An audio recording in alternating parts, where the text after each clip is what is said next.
మీ మోకాల నొప్పులకు ఎటువంటి సర్జరీ లేకుండా ఎపియాన్ పెయిన్ క్లినిక్ అందిస్తున్న అత్యాధునిక చికిత్స. నమస్తే.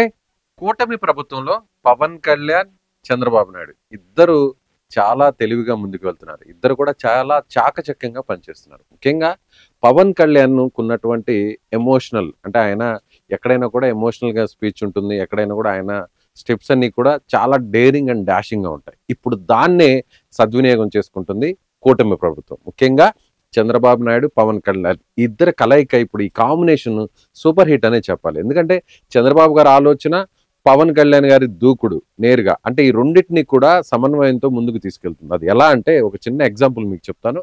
నిన్న ఇద్దరు కూడా పవన్ కళ్యాణ్, చంద్రబాబు నాయుడు ఇద్దరు కూడా భేటీ అయ్యారు. సో నిన్న దాదాపుగా సుదీర్ఘంగా 1.5 గంట సేపు ఇద్దరు కూడా సమావేశం నిర్వహించారు. నేరుగా పవన్ కళ్యాణ్ చంద్రబాబు ఇంటికి వెళ్ళడం జరిగింది. చాలాసేపు ఈ సమావేశం జరిగింది. ముఖ్యంగా ఇప్పుడు కాకినాడలో జరుగుతున్నటువంటి రేషన్ బియ్యం అక్రమ రవాణా మీదే మొత్తం ఈ సమావేశం అంతా జరిగింది.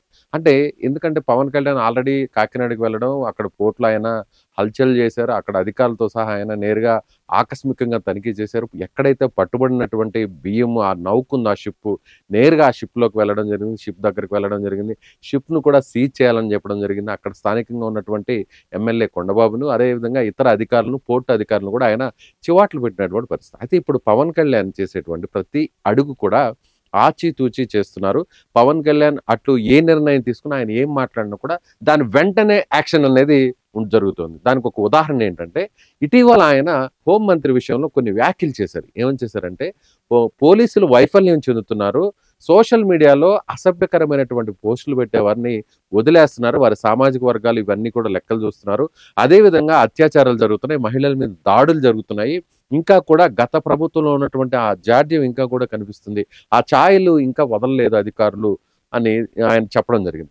అవసరమైతే నేను హోంమంత్రిని అయితే వేరే విధంగా ఉంటుందంటూ కూడా ఆయన వ్యాఖ్యలు చేశారు. ఎప్పుడైతే పవన్ కళ్యాణ్ ఇలాంటి వ్యాఖ్యలు చేశారో వెంటనే కొన్ని రోజుల వ్యవధిలోనే సోషల్ మీడియాలో అసభ్యకరమైనటువంటి పోస్టులు గతంలో పెట్టిన వారి మీద కొరడా జులిపించింది కూటమి ప్రభుత్వం. ఆ వెంటనే అసెంబ్లీలో దీని మీద చర్చ జరిగింది.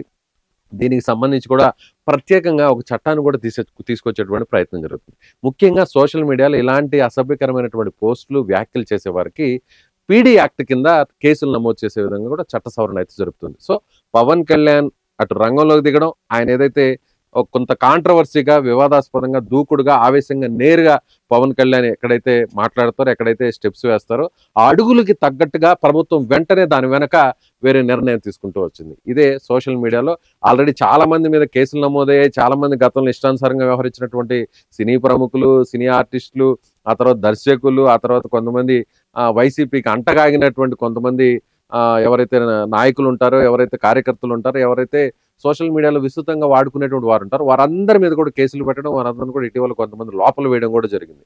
సో ఇప్పుడు రేషన్ బియ్యం అక్రమ రవాణా అనేది ఇప్పటి నుంచి కాదు, అది ఎన్నో ఏళ్ళ నుంచి జరుగుతుంది. అది వైసీపీ ప్రభుత్వంలో ఇంకా యథేచ్ఛగా జరిగిపోయింది. అయితే ఇప్పుడు కాకినాడ కేంద్రంగా, కాకినాడ పోర్టు ద్వారానే ఆఫ్రికా దేశాలకు ఇక్కడి నుంచి అంతా కూడా రేషన్ బియ్యం వెళ్తుంది అనేది ఇప్పుడు పవన్ కళ్యాణ్ చేసినటువంటి ఆరోపణ. ఇప్పుడు కూడా వైసీపీ ప్రభుత్వం దాటిన తర్వాత కూడా మళ్ళీ ఇప్పుడు కూటమి ప్రభుత్వం వచ్చింది, అయినా కూడా అక్రమ రవాణా ఈ స్థాయిలో 1000 టన్నుల అక్రమ రవాణా ఇంకా జరుగుతుంది అనే దాని మీద ఇప్పుడు గట్టిగా ఉక్కుపాదం మోపేటువంటి ప్రయత్నం చేస్తున్నారు. సో దీని మీద నిన్న మీటింగ్ జరిగింది. ఆ వెంటనే చంద్రబాబు నాయుడు నేరుగా ఆయన పవన్ కళ్యాణ్తో భేటీ తర్వాత వెంటనే మంత్రి మండలితో కూడా, అంటే కేబినెట్ సబ్ కమిటీతో కూడా ఆయన మాట్లాడడం జరిగింది. సో అక్కడ ఉన్నటువంటి ఎవరైతే నాదెండ్ల మనోహర్ కావచ్చు, అచ్చెన్నాయుడు కావచ్చు, అదేవిధంగా సత్యకుమార్ కావచ్చు, వీరందరితో కూడా ఆయన మంత్రివర్గంలోని ఉపసంఘంతో మాట్లాడడం జరిగింది. ఆ తర్వాత వెంటనే అధికారులు ఎవరైతే సిఎస్ నీరబ్ కుమార్ ఉన్నారో, అదేవిధంగా డీజీపీ ద్వారకా తిరుమలరావు, అదేవిధంగా మహేష్ చంద్ర లడ్డా ఇంటెలిజెన్స్ హెడ్, వీళ్ళందరితో కూడా ఆయన వెంటనే భేటీ అవ్వడం జరిగింది. ముఖ్యంగా ఇక్కడ కాకినాడ ఎస్పీ గురించి చాలా తీవ్రమైనటువంటి చర్చ జరిగింది పవన్ కళ్యాణ్ ఆయన సమావేశంలో కూడా. కాకినాడ ఎస్పీ తాను ఆ రోజు పర్యటనకు వెళ్తున్న టైంలో ఆయన సెలవు మీద వెళ్ళిపోవడం ఏంటి, సో ఆయన్ని ఖచ్చితంగా బదిలీ చేయాలనేటువంటి డిమాండ్ కూడా అక్కడ రేజ్ చేసినట్టుగా తెలుస్తుంది. దీని మీద కూడా చంద్రబాబు ఒక 2-3 రోజుల్లో నిర్ణయం తీసుకుంటాము అనేటువంటి మాటను కూడా ఆయన చెప్పడం జరిగింది. ముఖ్యంగా దీని మీద ఉక్కు పాదం మోపే విధంగా, దీని వెనక ఎవరున్నా సరే, రాజకీయ నాయకులున్నా, అధికారులున్నా, ఎవరున్నా కూడా దీని మీద ఉక్కు పాదం మోపాలి అనే విధంగా కూడా దీనికి ఒక సపరేట్గా ఒక విచారణ కూడా, ఒక దర్యాప్తు సంస్థను కూడా ఏర్పాటు చేద్దాం దీని మీద అని కూడా ఇద్దరి మధ్య ఒక డిస్కషన్ నడిచింది. ఐపీఎస్ అధికారిని కాకినాడ పోర్టుకి సీఈఓగా నియమించాలి, అదేవిధంగా మెరైన్ పోలీసులకు దీని కోస్ట్ గార్డులకు లింకప్ చేసి, సో అక్కడ ఇక మీదట ఎలాంటి అక్రమ రవాణా జరగకుండా కూడా చూడాలి అని. ముఖ్యంగా పవన్ కళ్యాణ్ ఆయన సీజ్ ద షిప్ అనేటువంటి ఒక వ్యాఖ్యలు చేశారు. ఆ షిప్ ని సీజ్ చేయండి అని.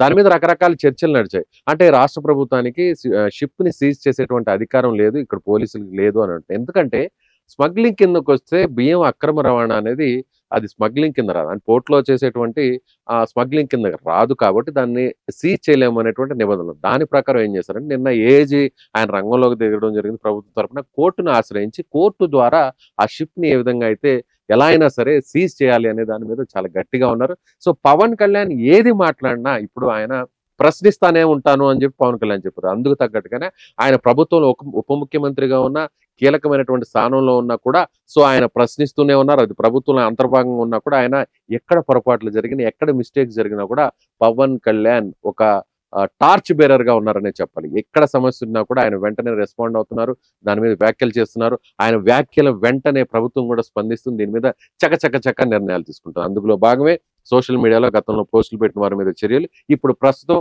ఉక్కుపాదం అక్రమ రవాణా బియ్యానికి సంబంధించిన దాని మీద కూడా చేయబోతుంది. సో పవన్ కళ్యాణ్ చేసేటువంటి ప్రతి అడుగు కూడా సెన్సేషన్ గా మారింది.